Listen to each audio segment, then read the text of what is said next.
Please welcome the president of the board of the Santa Barbara International Film Festival, Doug Stone.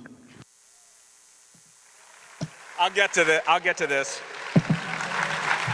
So it's night 7 of the 28th annual Santa Barbara International Film Festival, presented by lynda.com. To get things going, it is my pleasure to introduce John Horn. John is a staff writer with the Los Angeles Times, writing on film. It's my pleasure to introduce John Horn. Thank you very much. Thank you very much for coming. I'm going to go very quickly here because I think we want to hear Quentin and see some clips. Throughout this conversation, we'll be looking at clips from Reservoir Dogs, Pulp Fiction, Jackie Brown, Kill Bill Volumes 1 and 2, Death Proof, Inglourious Bastards, and Django Unchained.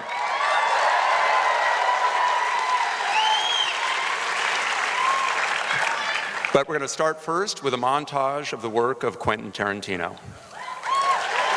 Ladies and gentlemen, Quentin Tarantino.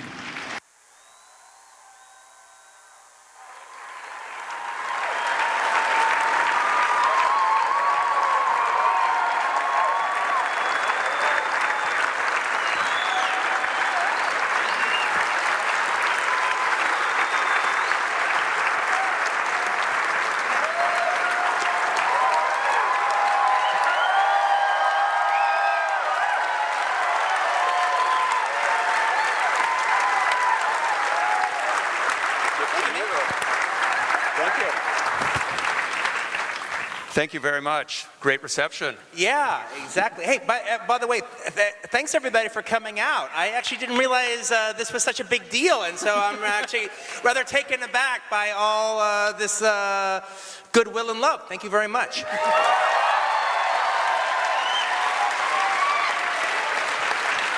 We got a lot of stuff to look at. I want to start first. We're going to talk about writing tonight. We're talking about Quentin's screenwriting. You come at screenwriting as an actor first, not as a screenwriter. And I'm curious what that brings in terms of your writing. What does that mean to be an actor who's writing? And do you write something that you know you're going to hear? Yeah, it's interesting. It's funny, I never took any writing classes, but I did take acting classes.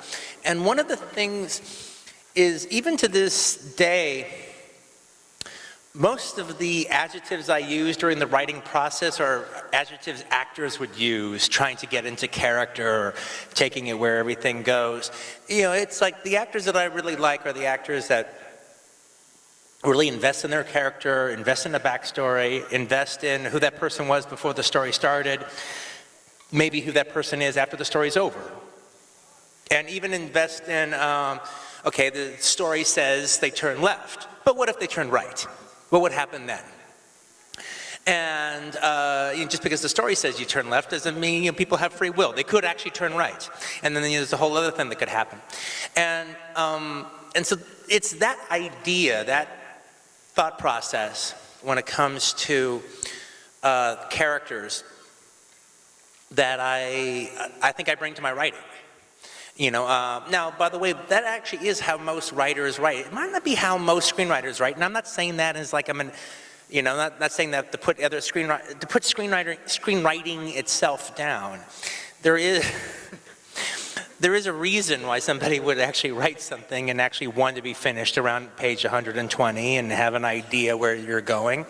I kind of like doing it the novelistic way, where I have an idea where I'm going, but it's like when you know how to get to somebody's house, but you don't exactly know the exact directions, but you can kind of find your way on your own, and you trust you'll end up at your friend's house. Well, that's kind of how I like to do it. Meaning your characters are going to go where they're going to go. Yeah, I mean, for better or for worse. All right, actually, I actually think doing this now long enough, I actually think if I had more control over the steering wheel, things would get done a little easier and get done a lot better, and maybe even the story might be even a little bit better.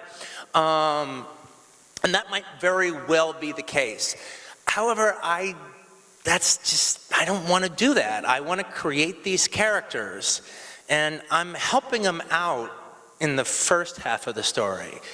But if I'm doing it the way I want to do it, the way I think I should be doing it, they need to be taking it over by mid-story, and then I'm just following them. So how do you turn off the director in you who's watching these characters go in that direction, is like, that's an interesting direction, I can't film that, or I don't want you to go that way?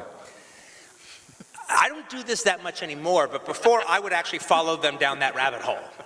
I would just, go down with them, and I would write this really stuff I thought was really terrific, but ultimately it's not what I wanted to spend a year of my life making. But it happened, and I was informed by it, and I learned something from it, and it was cool, and rarely can you take it and cannibalize it and put it in stuff that works, but it was still an interesting process to go through. That happened a lot with Kill Bill, because I wasn't in any hurry of finishing it. I just really wanted to have the experience of going through the bride's experience. And, I have gone down that way. Now I'm a little bit more, no, that's not the most interesting way. I'm gonna stop them. But actually, I don't have to. I don't really have to do that. I haven't had to stop them from going anywhere that I thought was just completely a fool's errand. When you're writing a scene, I mean, when you looked at these clips, there's there's a precision of the dialogue, but there's also a precision of the imagery. And when you're writing, are you picturing how that scene's going to look, or are you listening to how it's going to sound? Well, it's really funny. When you ask me a question like that, and that's a really good question, but when I give an answer that almost makes it say like, well, this is how it is. Well, it's a mix of both. It's a mix of both. I mean, when I'm writing, I'm trying not to. The director's not really there. He is there. And he is there for, like, I come up with some idea of some maybe cool cinematic set piece or something I could do, particularly in an action set piece moment. The director's there a little bit. But even under that circumstances, I'm still a writer trying to make a good page. I'm still just trying to, I'm trying to put the words together in a way that's both clever and talented, and it works like literature. It doesn't work like, it can be bad literature, but it works like literature. It's not just a blueprint of what's supposed to happen. And that's what really I'm about when I'm writing. I'm about expressing myself artistically as if this were the only thing that I was ever going to do, as if there was never going to make a movie from it. I'm going to write this, and maybe when I'm done, I won't make it. Maybe I'll just publish it, and that'll be enough. And I actually, if I give everything I'm supposed to give to my scripts, that should be my feeling when I'm finished. You know what? I love this. It's mine to fuck up. When that director guy takes it over. Yeah, exactly. Yeah, he can fuck it up. I mean, this is tough shit. I don't even know how I'm going to do some of this shit. I always want to write some stuff that I don't have a fucking clue how I'm going to do it. And then part of the process is figuring it out, and maybe I don't know at the very beginning, but I figure it out at some point from doing it, and that makes me a better filmmaker. But I don't feel that way when I finish writing the script. I'm like, wow, I love these pages. I think I could just publish this, and then I'm done, and I'm finished. And that's how I think I should feel. But I mean, even insofar as just even trying the way I would try to make the image right, the way I would try to make the frame right, and interesting and evocative. As I'm shooting, that's how I'm trying to make the page look. I'm trying to make it look pretty. I'm trying to make it look together. I'm trying to have one word take you to one line, take you to the next line, which is what most great writers do. If you look at most great writers, and even decent, talented writers, it's not just that their words are evocative, the page looks pretty. The page is inviting. The page makes you want to read it. And that's what I want. That's where I'm at that time period. Now, that doesn't mean that I didn't come up with the idea of the red blood splashing the white cotton balls when I was writing. I did. I wrote, insert, red blood splashing white cotton balls. And I was like, wow, I've never seen that before. That will be really cool. That's a really good image. I lucked out on that one. And I do that, and I come up with set pieces. But for the most part, it really is during that process, it's the writer is in charge and the director he's doing something else. And the director later will say, what in the name of God is this writer done? The director kind of ignores the writer. The director kind of ignores the writer. I'm not constantly rereading my script and everything. I literally only have whatever sides are next to me.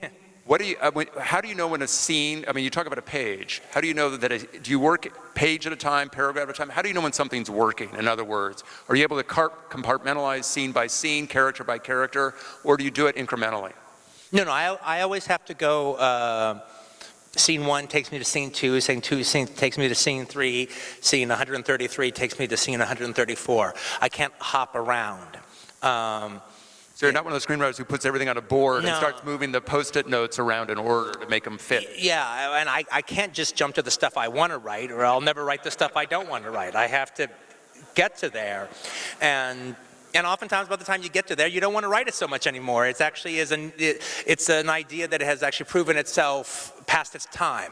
Yeah, you wanted to do it way back when, but now you're here, not so important.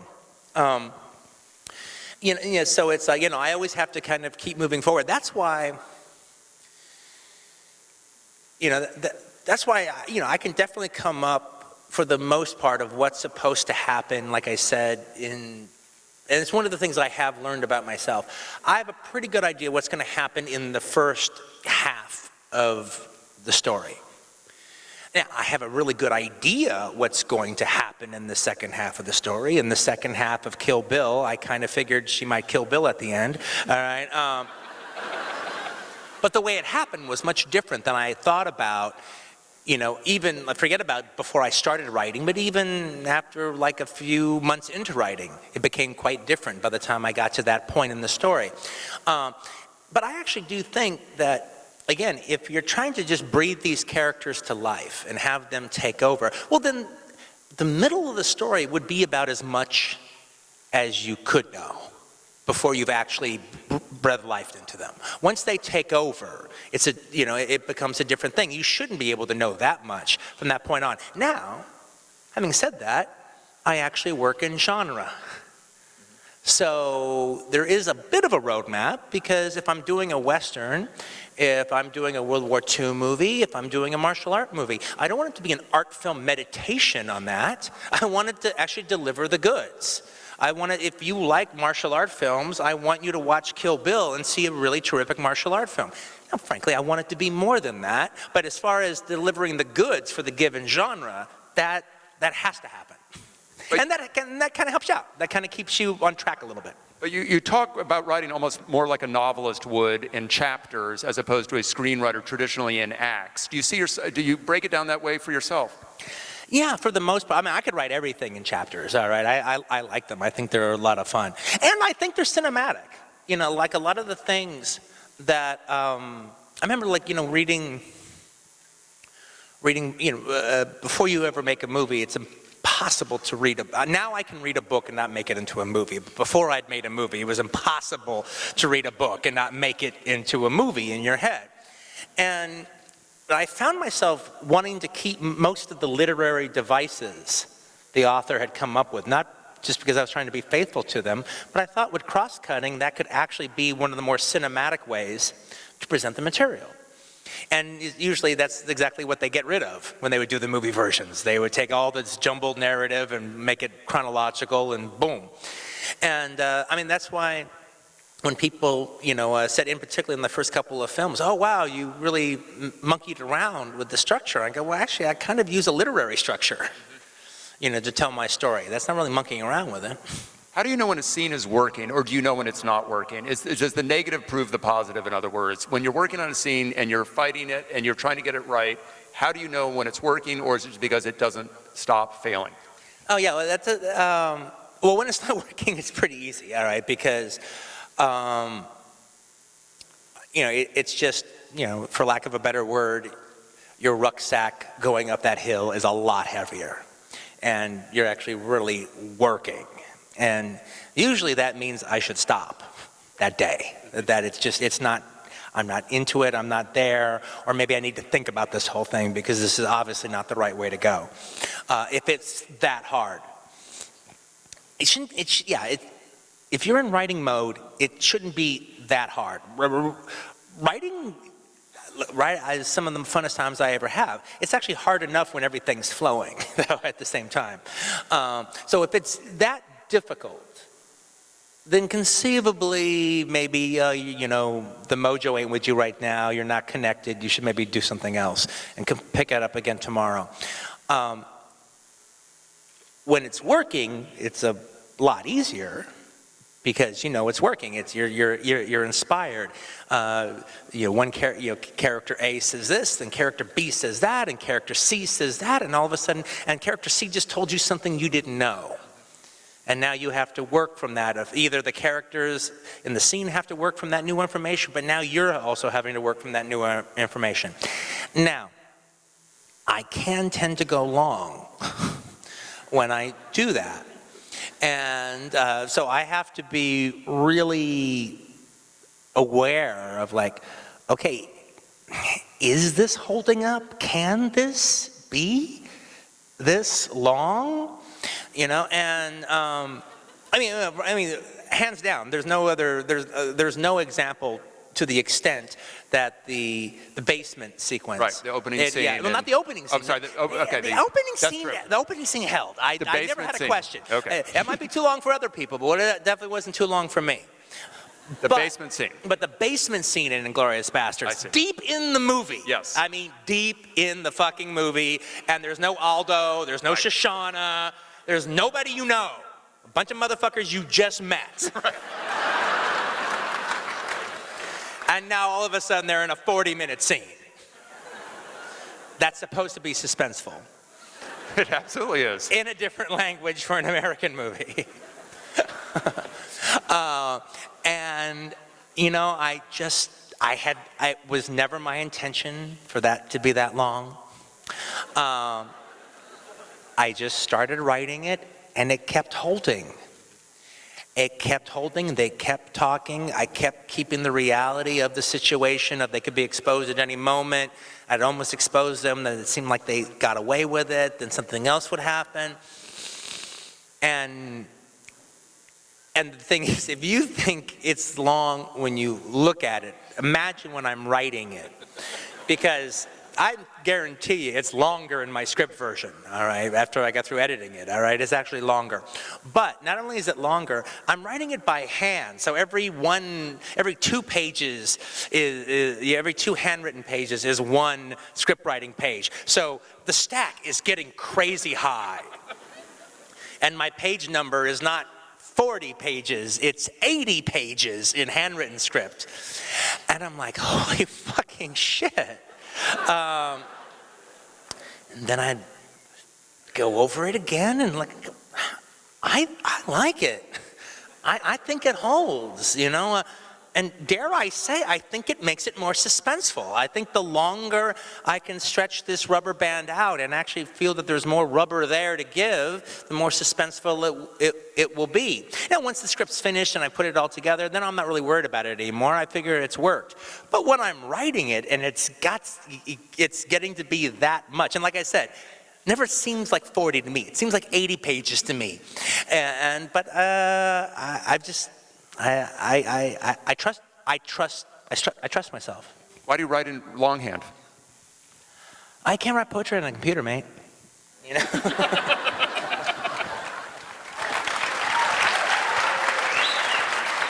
When you first start writing, is it a character that you hear? Is it a genre that's calling to you? Is it a story within a genre? What is the genesis generally? And it may vary from movie to movie, but does it tend to be the same thing, or is it a combination of those elements coalescing at one time? Yeah, it's a combination. Yeah, it definitely is a combination. It's like there's a genre, maybe I've always been curious in throwing my hat in the ring, but I'm not going to do that until I come up with an interesting enough story to set it apart. And that story is usually connected to a character. Django is connected to Django. It cannot not be. The Inglourious Basterds are connected to the Bastards. They're connected to Shoshana. I came up with all of them equally. I came up with Londa. I came up with all of them at the same time that I came up with the story, in own roundabout way, but nevertheless. So yeah, I came up with. Even Kill Bill, that's equally coming up with the bride, as I am coming up with the story. So it is, it is. I want to work in this genre. Here's an interesting story that can work in this genre, that I can explore it, hopefully transcend it, And then here are these characters that I care enough about that I want to explore. Is it occasionally the case that you're trying to put characters or a story in a genre and the genre spits them back out and you have to say, well, maybe they're better suited for a different genre? No, I've written characters that didn't make the final cut or didn't even make the final cut as far as like even a version of the script that anyone saw. Maybe I invested in a little bit of them and I just got rid of them. And they might be able to be cannibalized and used into something else or just wholeheartedly used into something else. But no, not the way you were describing. I think we're going to show the first block of clips, so let's look at this clip package and we'll come back to our conversation. I don't want to throw a big film school term at you, but there's something called subtextual criticism going on here where you're taking things like Ezekiel, you're talking about song lyrics, in another movie you're talking about King Kong. Are those riffs things that are important to you as a screenwriter in terms of figuring out how to inject them into a movie, and you come up with that riff and then figure out a place to fit it? No, they just usually, if I did that, I'd probably be guilty of some of the things people have accused me of. They usually do come out of the given moment. Now, I like stuff like that, all right? But yeah, when I started when I started the underground tavern scene in Inglourious Bastards, I did know they were going to play that game, but I didn't know I was going to go completely on the King Kong riff that I did. Nor when I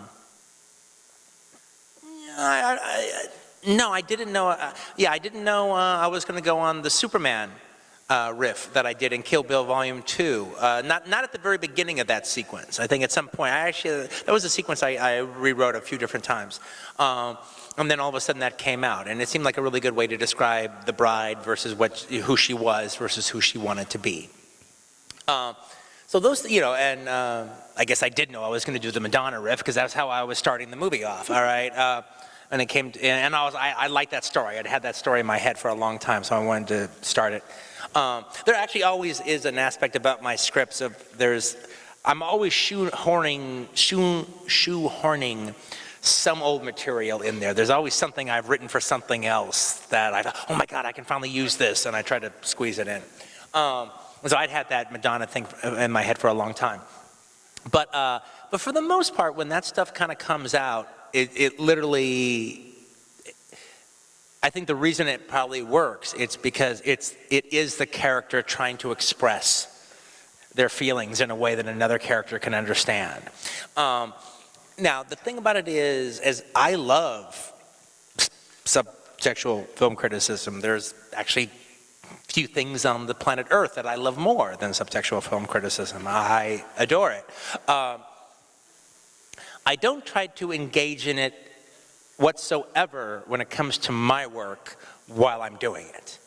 That's probably healthy. Yeah, that would be bad news. All right, the idea, it's not for me. That's for other people to look at my work and do.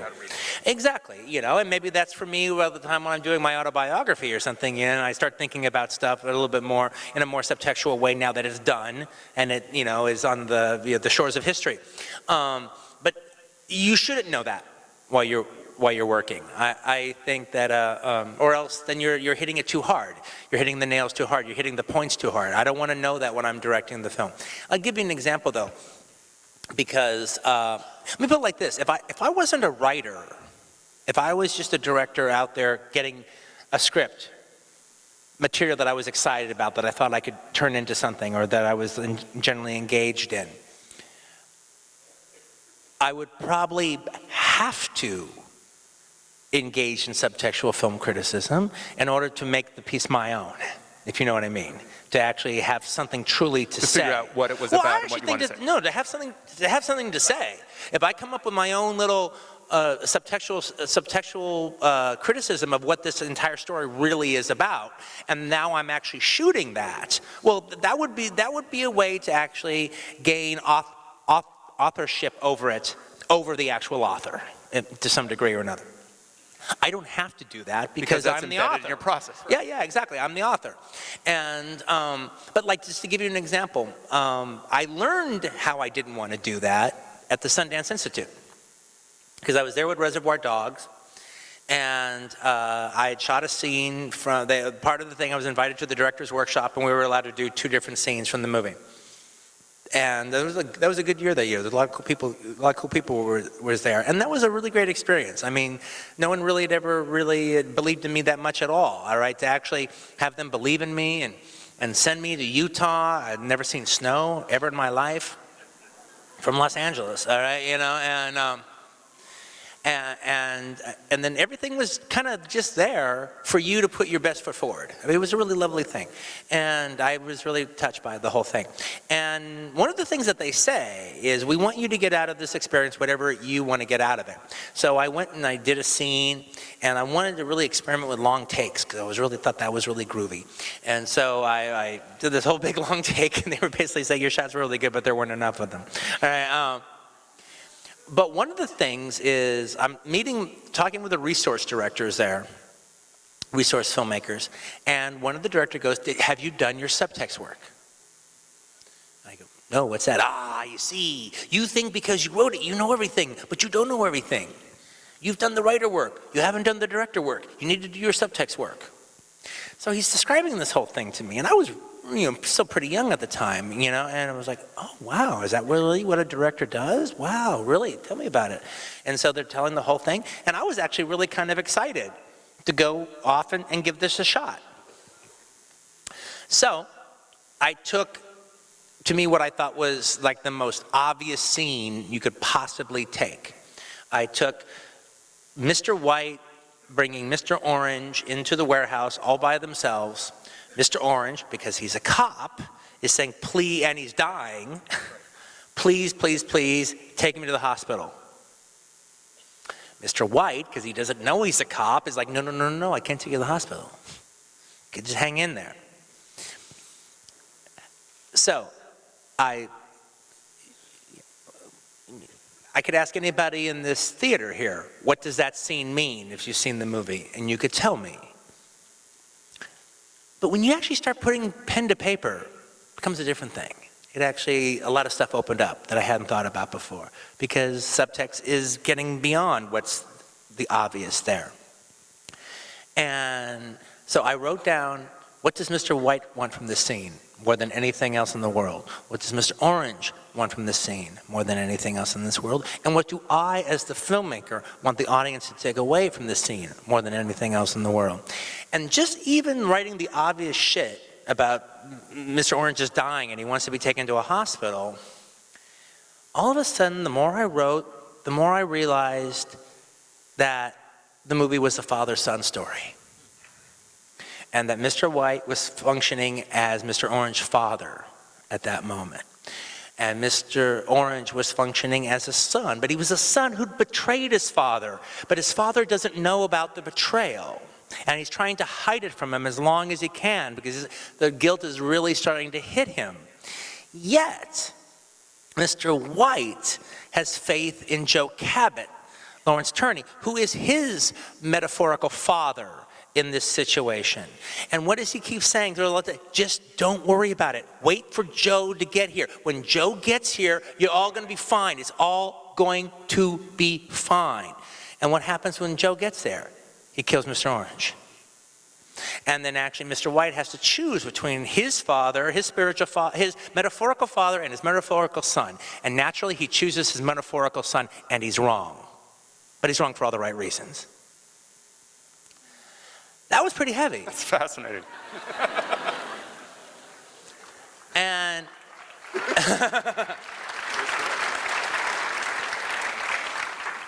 that was pretty heavy. And me as a student at Sundance was in my little bungalow in the snow.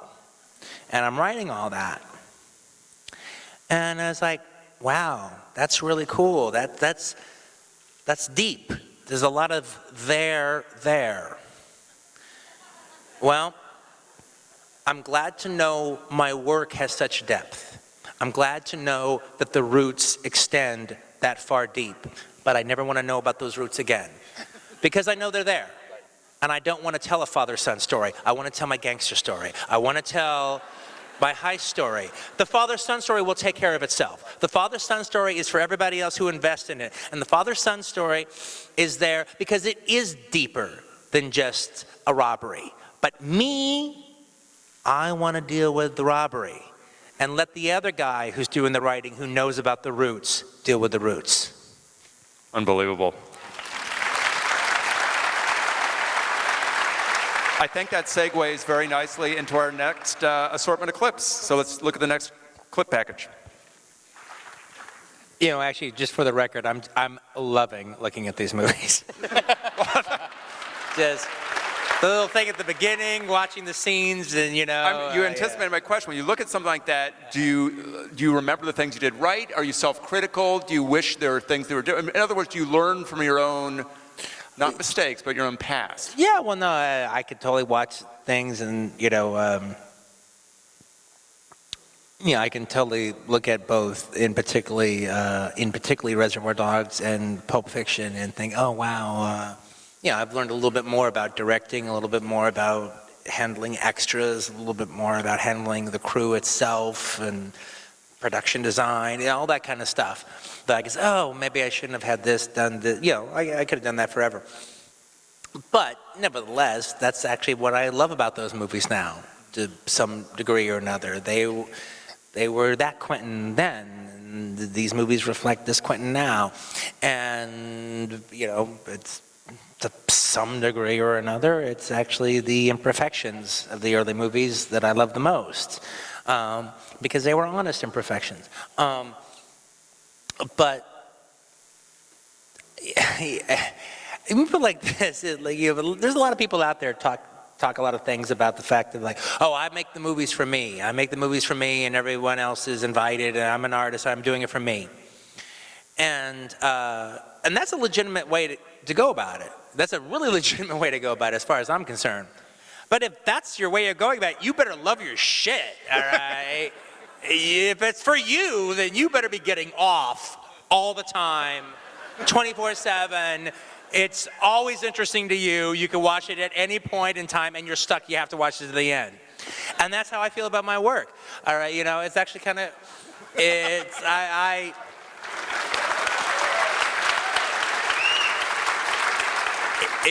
like, I'm serious. I didn't realize this was such a big event here tonight. So I was like, holy shit, I was getting fucking, like, I was turning into a turtle sitting and waiting for this to start. I go, Jesus Christ, it's such a big deal. I thought I was just going to talk about my career a little bit, at the film festival after the screening. All right, and I started getting like, all right, before it started. Then I watched the reel of movies, like, wow, that was kind of cool, all right? And I came up here with a slightly different attitude, all right?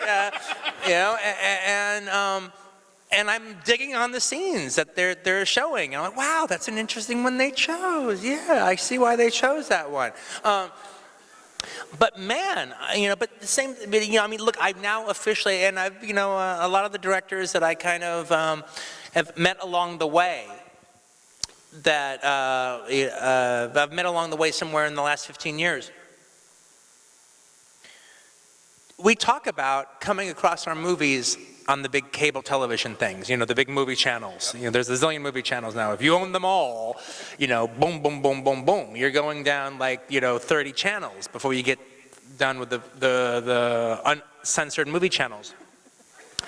And that's where your movies are going to. They're going there, all right? They're going to have a brief time in the theaters, brief time when they're talked about, and then boom. All right, you're going to hit Cinemax 14. Yeah, you're going to hit that guide, and there's the 8 HBO channels and the 8 Showtime channels and the 8 Cinemax channels, and all going on down. And I've had Paul Thomas Anderson tell me, of all people, Paul Thomas Anderson tell me, that when you come across your movies on those cable channels, you never wish they were longer. No matter how you're fighting in the editing room, all right, for Final Cut, you're never wishing they're longer then. But I can't. When I go through those dials and I see Pulp Fiction, I saw Reservoir Dogs is playing today. All right, I cannot hit play. You can't. I can't. I have to hit play. I have to watch it. all right? And I have to watch it to the end. And even if I don't watch it to the end, I can't shut it off, all right? Reservoir Dogs was on today. And I turned it on, and I literally, it was the weird thing where it happens every once in a while when you've done enough movies and you've been around long enough, where you turn on your TV and one of your movies is playing. And it was somewhere in the last 40 minutes of Reservoir Dogs. Boom. Whoa, shit. I turn on my TV, and it's fucking Nice Guy Eddie talking about Sam's hot car lot. And I watched it for a little bit. But I didn't want to watch it to the end, but I couldn't shut it off. I made it louder and did other shit and let it die a natural death. There is, and people who've seen your movies know there are certain actors that you love working with. And I'm curious, as a writer, at a certain point, do you start hearing that actor saying those lines? And is that a potentially dangerous thing if they can't do the movie? Let's talk about Sam Jackson. I mean, he's so good with your dialogue. Yeah.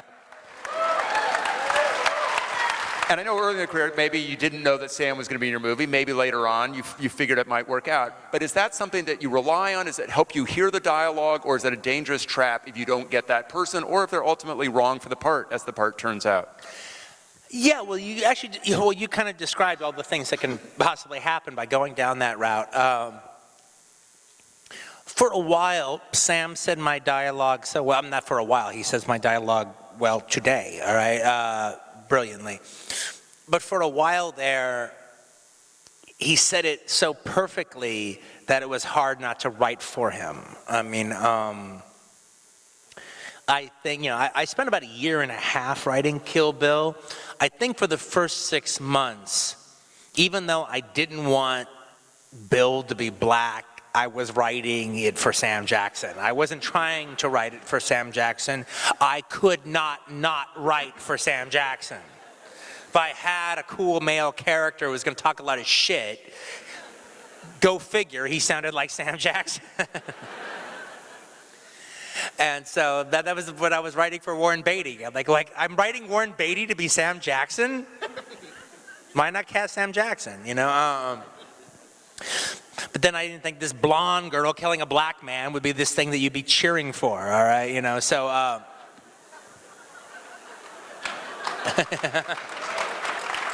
Which is a problem for Sam. We've talked about, that's one of the things that's actually really kind of cool about how fantastic his performance is as Stephen, and I think Stephen is actually one of the best characters I've ever written. And one of the things that has actually plagued Sam in these last 20 years that I've been making movies, and Sam's been around, Sam's been around before me, but you know what I'm trying to say, is he'll read the script and go, I want to play this guy pointing at the villain because the villain is the best is the best character in most scripts.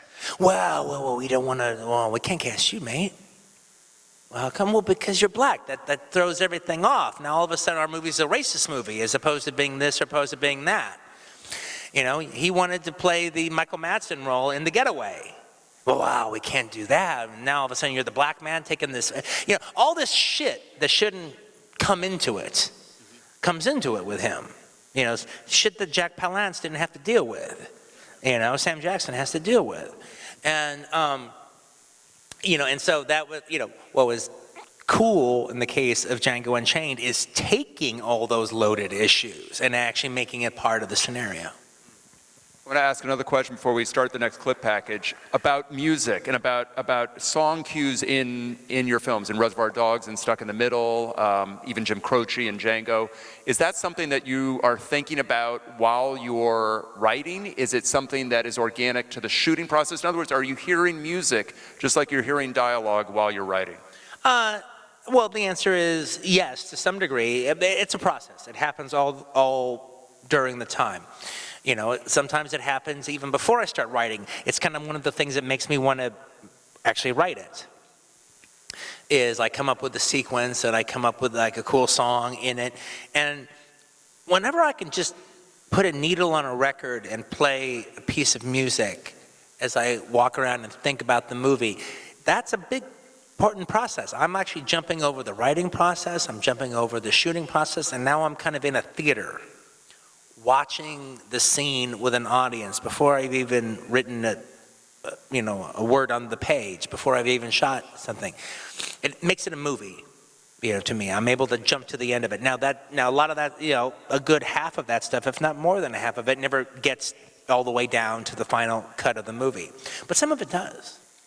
And those things that do probably helped me make the movie, probably kept me going during the hard parts. Because you hear it, because you can picture Well, it. because it's good. It's just encouraging. It's a gigantic piece of encouragement. I'm able to jump to the future. I'm able to get into a time machine, jump into the future, and sit there and watch this movie, the finished, edited movie, with an audience member, as an audience member. Imagining people who I know, who know me, who dig on me, cheering it, all right? And an audience that I don't know cheering it. Whether or not they do or not, that remains to be seen, all right? But at that moment, that's a very encouraging moment. And because I'm seeing the movie in my head and I'm playing the music that already exists as I'm walking around my little record room or my bedroom, it's like it cuts through a lot of the creative process. I get a teeny tiny piece of the end result. And that, okay, get back out there and do it. Wow. Let's go to the next clip package. Let me jump off just a little bit sure. from those clips. One of the things that's actually really interesting, looking at that, especially the Michael Park scene, Esteban Vejeo, is by the time that I wrote that scene, I'm very aware of how long my crazy script is. Are you at volume 2 at this point? What? No. Volume 2 didn't happen till the second half of editing. Harvey put a word in our ear in a reshoot, but it was still all to be one movie. And I remember writing that sequence, and I'm like, there is no way in hell I'm gonna have time for this scene. But I loved the scene. I thought it was fantastic. I thought it was a wonderful character. I thought it did exactly what it needed to do to kickstart this last epilogue-y section of the story, not even its own chapter, like an epilogue almost to the whole adventure. And but I couldn't, and there was other things that fell by the wayside because I know there was no way. But I was like, even if I have to throw it out, even there's no way I can stick it in, I have to write it, I have to do it. And the way it all worked out, I'm glad I did, because it worked and it was terrific. But even like watching Uma Thurman, and particularly Uma Thurman's side of the Bill sequence, it's half the dialogue she says in that stuff is just stuff Uma said to me over the course of the year and a half I was writing the movie. Taken out of context, because it wasn't our context.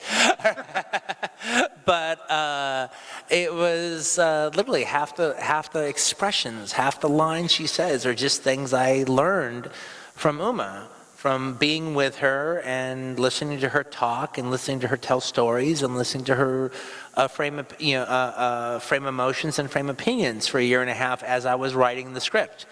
And but that's true through about at least half of Kill Bill. It's like it's her words regurgitated back to her in this genre story. When you're actually on set, when you're filming your script, is your script a template or is it the Bible? In other words, are the actors riffing, or do you want, in your mind, have you written the movie that you want to make, or does it change? No. The actors aren't there to riff. They're there to say my dialogue.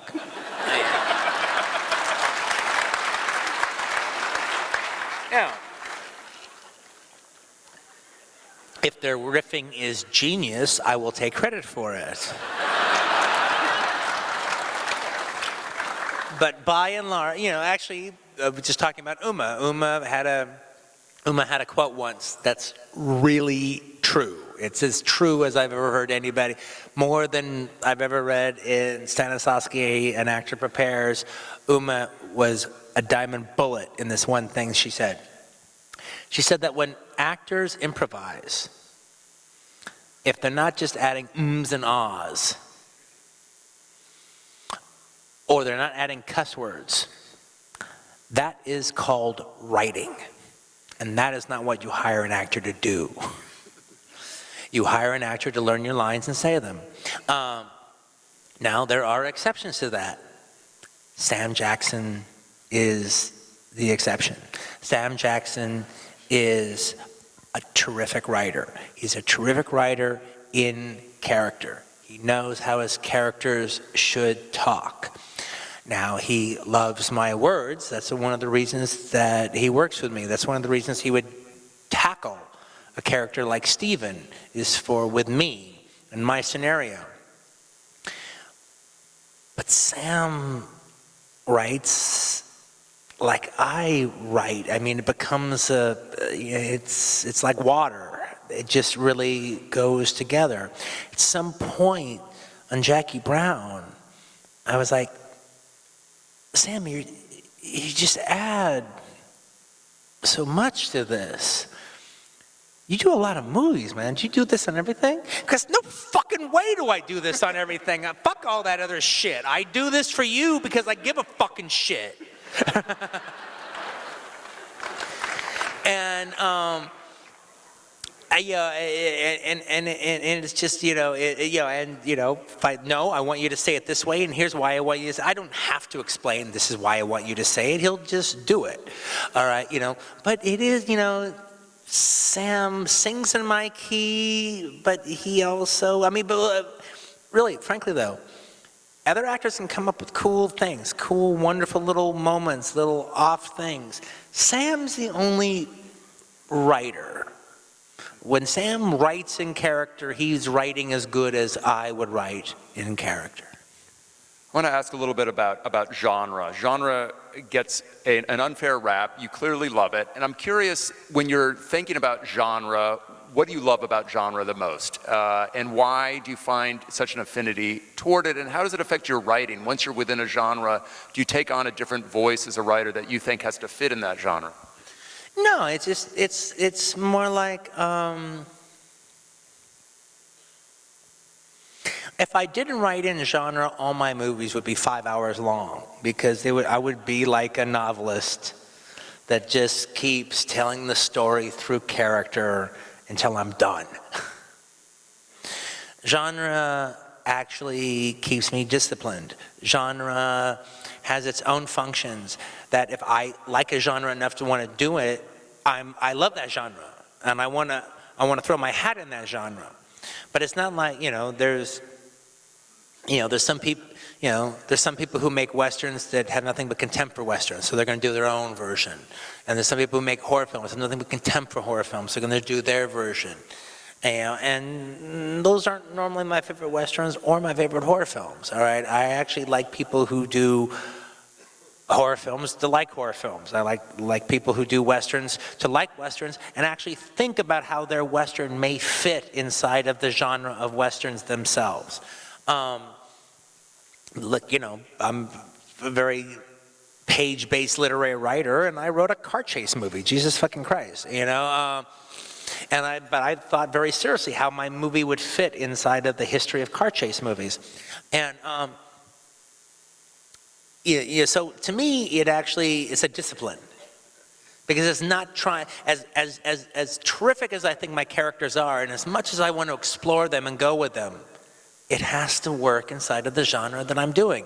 Like I said, I don't want it to be an art film meditation on genre. I want it to deliver the goods.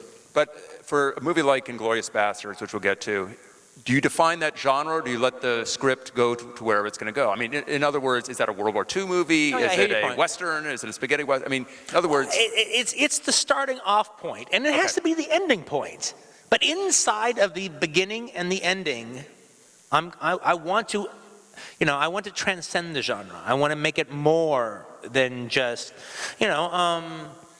I started off as a bunch of guys on a mission movie. I want Inglourious Basterds to ultimately mean more than the Devil's Brigade. Having said that, I want it to be as fun as the Devil's Brigade is, if that makes sense. It does, but I mean, we'll probably see a clip from it, but in Inglourious Basterds, like the mission movie, the opening scene is the map and we're gonna go there. That happens probably halfway into this movie, right? And the mission movie maybe has a protagonist. Inglourious Basterds probably has 3, maybe 4.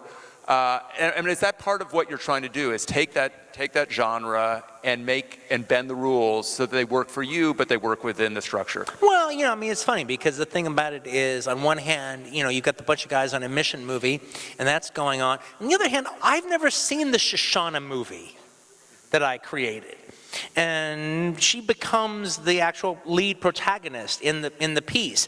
But I'm using the bunch of guys on a mission to get Shoshana into the story, and that's a story I had never seen before. I never saw the one lone Jewish girl bring down the Third Reich in all my movie watching.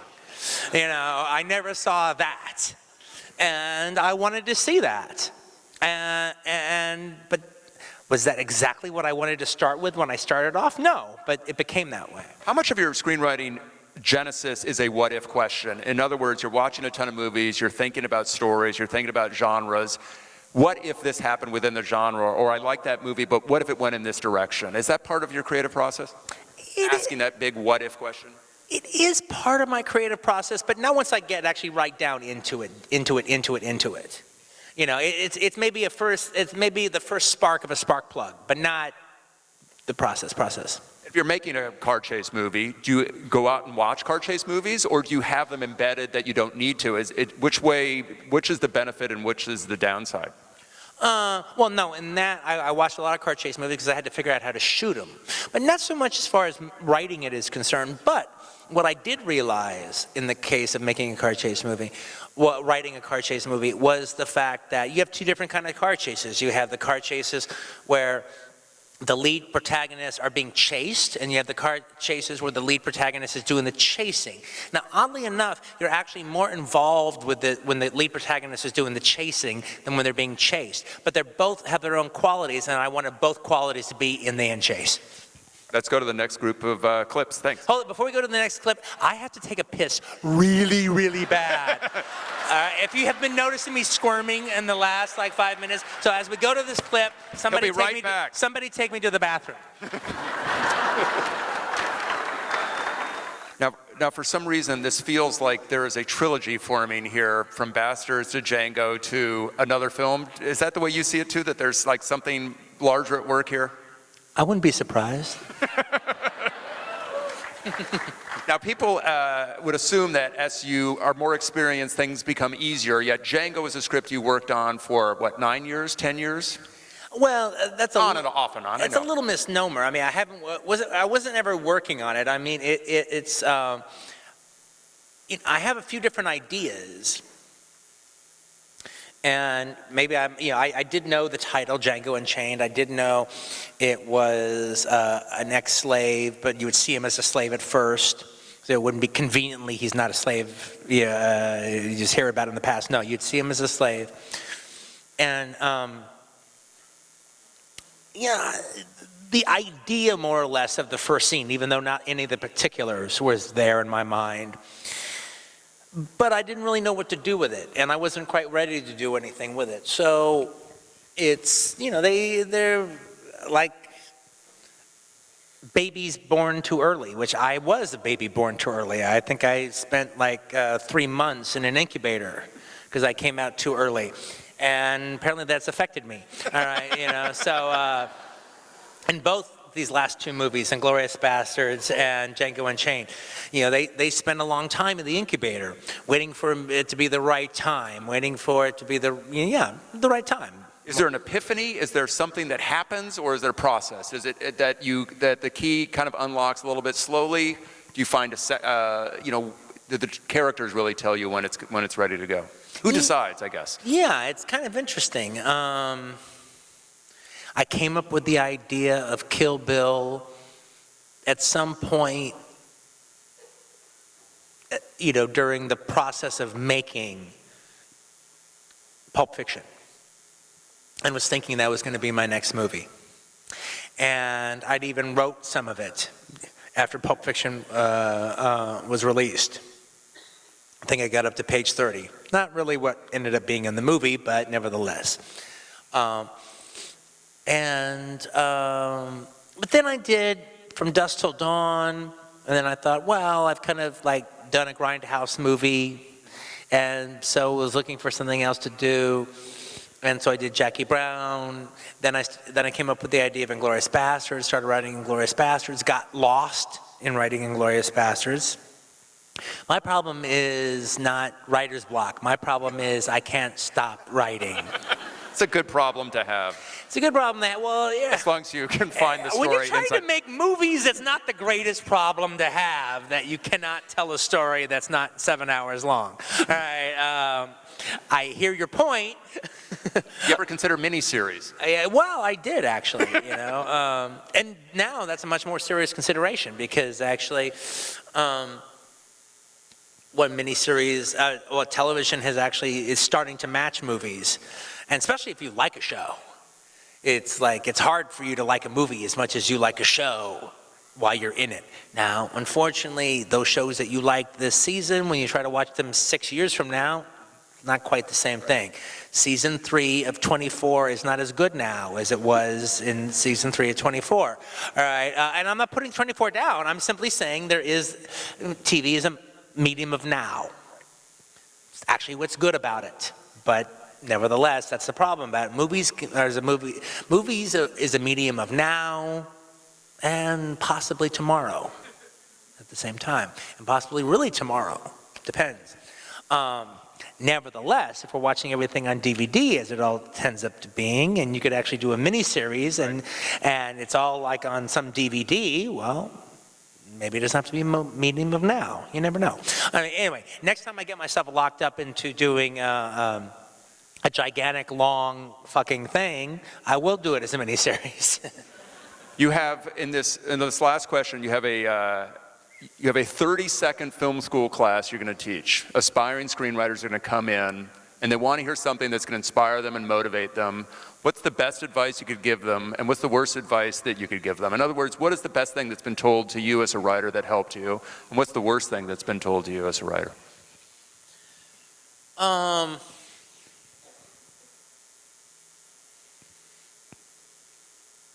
You know, most of these people that talk about writing for screenplays, if they were teaching acting, they would be thrown out and ridiculed. Because at the end of the day, it does seem like, and I'm lumping a whole lot of people, some who may have interesting insights, into one big giant group, and that's probably unfair. But again, coming from like a teaching acting aspect, which is how I learned to write, they all seem to me, a very actor bad word, they all seem to be result oriented. And real actors aren't result oriented. But real writers aren't result oriented. I mean, the actor wants everything they do to be magnificent, and the writer wants everything they do to be magnificent. But novelists aren't result oriented. It's the doing of it. It's the process. It's the getting there. It's the journey. It's the journey is everything. The journey makes the destination worthwhile. You can only have a worthwhile destination after you've had a worthwhile journey. And novelists trust that. Actors trust that. They trust that if they live the part and they are honest and they don't try to predetermine too much, that the ultimate end result will be rewarding. And it seems like people who teach screenwriting go in the opposite direction. Now that is I'm tar and feathering with a big bunch of feathers and a big gigantic trough of a brush of tar. And maybe some people that I'm hitting with that don't deserve that. But at the end of the day, that seems to be what I hear. And it's also understandable because they have to get the results within 120 or 130 pages. And, you know, maybe if you're judging it by a coloring book and you're getting A's for keeping your colors inside of the lines, then maybe they are right. But that's not how I want to judge it, you know, and it can be messy and and I can write a bunch of stuff and then I have to reduce it down to a certain amount in order to make a movie, but that whole process of doing all that is what makes the movie, if you do it right. Yeah, you could go on the kind of process that I go on and write a bunch of stuff and shoot a bunch of stuff, and then you have to drop a bunch of stuff, and then what ends up coming out is a facsimile of what it is you intended. Well, that would be a fucking drag, and you would have failed, all right? I don't think I've failed. I've succeeded. I've succeeded in a weird way than I could have ever imagined during the writing process, but I've succeeded. And also, where I'm coming from, actually, is those scenes happen. We are informed by those scenes. Yet, it's different, though. There is an interesting thing. Editing is its own form of writing that needs to be taken into account. Because the thing is, if I included every scene, every single scene, forget about, say we were India, say we were Russia, and there's no time limit for what's playing at the multiplex. That makes your movie better the longer it is, all right? If that were the case, you would see a different story than the one that you see now, because things would have happened that didn't happen in the version that I released. And once those things happen, they've happened, and they affect everything. They affect the characters. They affect everyone's knowledge about what's going on. Now, I leave that out. Now, I meant to leave that out. Now, you're not supposed to know what those different things are, because that's not the story I'm telling now. I am telling now this story. But that is kind of interesting. You know, it is interesting by what you reveal and what you don't reveal. The actors said it. They worked from it. They were informed by everything because that all happened. But now I lose a couple of scenes. The actors were informed by it, but you're not informed by it. Now you only have the knowledge that you're given. Well, that's storytelling. That's part of my job. No, and part of your job is to execute one of the most distinct voices in American cinema. And I think as the clips that we've seen tonight, and as Django now proves, you're the shit.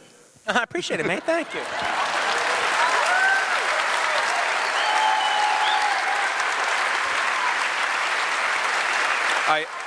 Wow, that was really nice, everybody. Thank you. I trust nobody brought Shucks. young children here, because if they did, there's going to be some new vocabulary in their grammar when they come back. I'd now like to hand it over to Roger Durling, the Executive Director of the Santa Barbara International Film Festival. Hi there, and I need to acknowledge John Horn for his wonderful job tonight. Great job.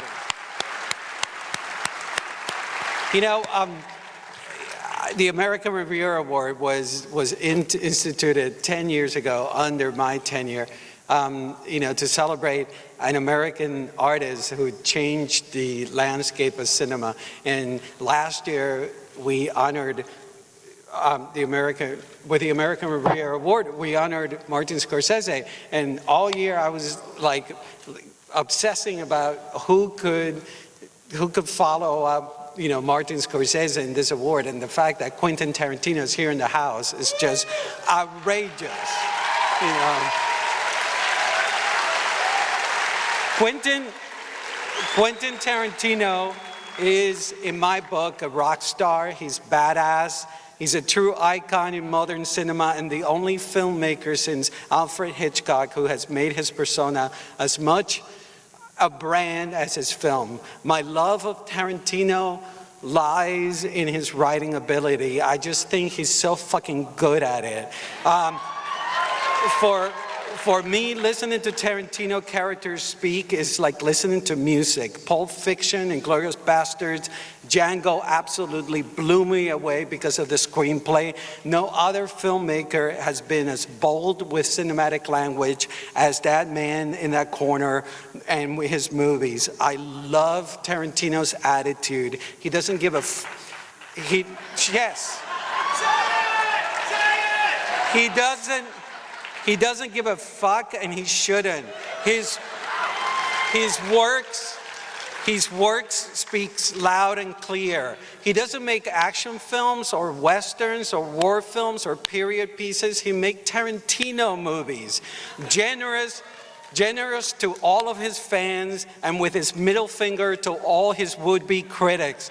I love the just don't give a fuck attitude that comes with Tarantino movies. And even his failures are respectable ones because he's so original in his storytelling. There's never been anyone else like him, and there will never be. Quentin Tarantino's storytelling's audacity and his tendency for hungrily rummaging in cinema's vaults is inspiring because he grabs all of those inspirations from other movies and combines them into his own DNA. He's gifted for sure. He's great at what he does, and his importance as a filmmaker is unparalleled. He can be so flashy, so movie clever, but at the same time he can be so brazenly brutal in ways all of us lovers of pure cinema love. Django, the D is silent, damn it. Django Unchained, his latest, delivers his most audacious scenes to date. The initial meeting of the slave, Django, and bounty hunter Dr. King Schultz in the woods, for starters, but they flow purposefully into a tale of sacrifice and courage, friendship and love that finds the two men embarking on a quest to free Django's wife from a notorious plantation called Candyland. And I played that board game Candyland when I was a kid, and those memories will never be the same. Django Unchained is Tarantino's most complete movie yet. It is also his most vital, raw, most accomplished, most thrilling. His storytelling talents match the ambition of that tale. Slavery is nasty. It's a nasty chapter in America's story, in America's history, and Tarantino has beautifully crafted a story of decency versus evil for a generation that is still grappling with our historical legacy of racism. And this is done, again, uncompromisingly. It's done the way a nonconformist would do it. Much like Inglourious Basterds, Kill Bill, and Pulp Fiction, Django Unchained offer viewers a space to work through some serious payback fantasies. But most of all, Django's storytelling, in its so beautifully crafted screenplay and direction, Tarantino achieves an alarming symmetry and setting in opposition Django, played by Mr. Fox, and Schultz, Christoph Waltz, against Candy, Leo DiCaprio and Steven. They're in a fashion mirror images. The side of a plantation owner and slave is from a house of horrors. And as it turns out, this symmetry and mirror image device is boldly telling us that we are that plantation owner. It's our history and it's our house of horrors. Thank you, Quentin, for being such a visionary. Thanks for being so uncompromising. Thanks for all you've done for all of us who worship you and live waiting patiently for your next work, because we know you're going to challenge us, you're going to thrill us, you're going to rock us. And finally, on a very personal note, I need to say thanks for making being a film geek so fucking cool. I was beat up in high school for loving movies so much and because of my non-stop talking like now about movies. But you have made it okay for all of us film geeks to proudly step out of the shadows of the movie theaters. Not that we want to, especially when your movies are playing, but when we have to step out in the street, we can walk, talk, thanks to you. So please accept the American Riviera Award.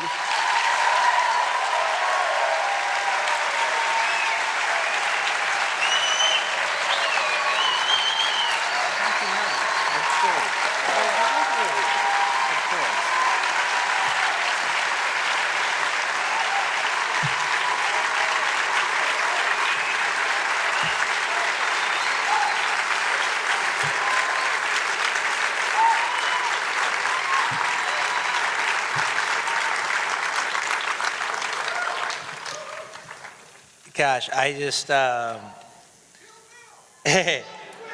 thank you. I just have to say, that was, thank you so much for that. That was so lovely, that was so heartfelt, that was magnificent, thank you. I didn't realize there was an award higher than the Kirk Douglas Award. And I've won it, yay!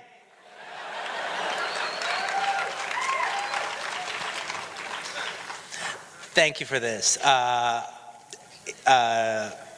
have to just say that this has been a wonderful night. It's been wonderful talking about my writing process. It's been really cool to deal with the whole writer-director process and actually talk about it more from the pen aspect than from the camera aspect. That's been really nice. You've all been really nice. Thank you for coming out. And this theater is so beautiful and so lovely.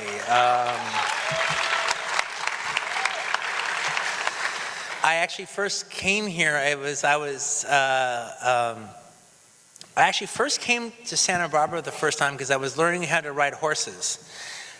And a little past Santa Barbara was my writing teacher, and Daryl Hannah hooked me up with my writing teacher, and Daryl Hannah's from around here, amongst other places. And she actually, we went to downtown Santa Barbara, and she took me to this theater. And we just walked in. She goes, "You see, I gotta see. We have this beautiful theater in Santa Barbara." And we came in. I saw it. It was great. And it killed me that Django Unchained didn't play here. The Hobbit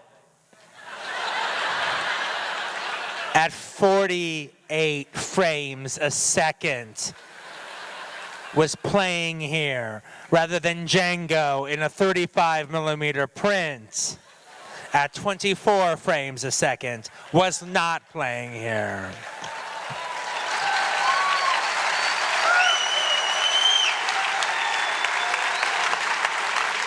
But I'm here now. Anyway, I want to thank the Santa Barbara Film Festival, International Film Festival, for doing this. This is an awesome festival. It's so good that you guys have such a cool film festival. Take advantage of it. Get the season passes. See 2, 3 movies a day.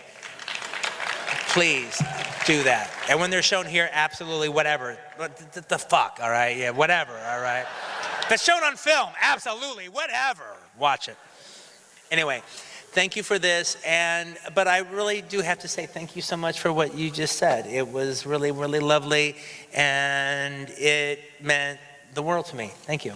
And thank you, everybody. Thanks for coming out.